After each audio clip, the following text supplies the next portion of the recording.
Hey guys, thanks for tuning in. If this is your first time checking in, please click that subscribe button down below, and remember, likes go a long way to help support the channel.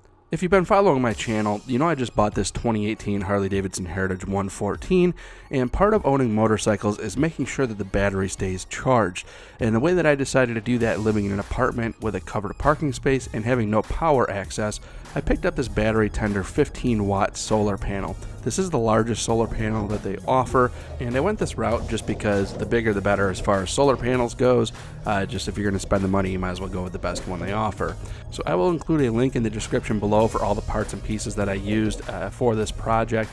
The solar panel I got off Amazon, and then just these parts and pieces, the wood and the magnets and the mounting hardware. I just went to my local Home Depot and picked that up, and altogether those only cost me $29.21. So this is a very cheap project and a great way to keep your bike battery charged. As you can see, just kind of hit these little pieces of wood here with some black spray paint. Took the magnets, attached them onto the bottom of this just with some screws.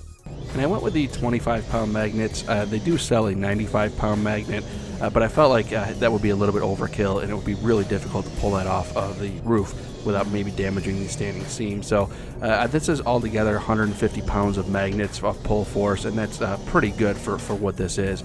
Now in a heavy storm, I probably will go down and just kind of pull it down for the sake of making sure it doesn't blow off, but I'm pretty confident that this will hold up pretty strong in anything 40-50 mile an hour winds. So as you can see, it's really quite that simple. That's what the project entailed. You take it out and just set it up on top of the roof, making sure you don't hurt yourself in the process.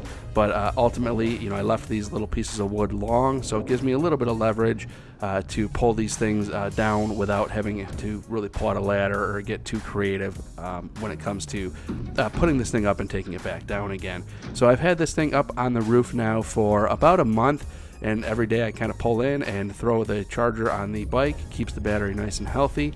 I did have to use this 12-foot extension cable, which I also picked up from Amazon in order to get this to reach the bike.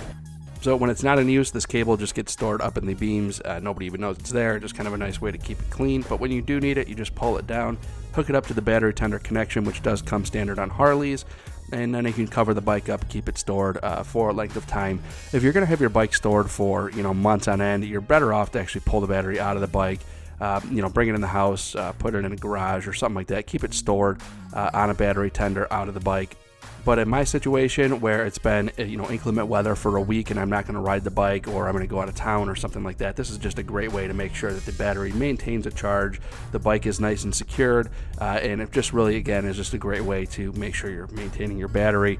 So this is just really a great way for anybody who can't run extension cords or doesn't have power at their bike to make sure you're just maintaining your battery.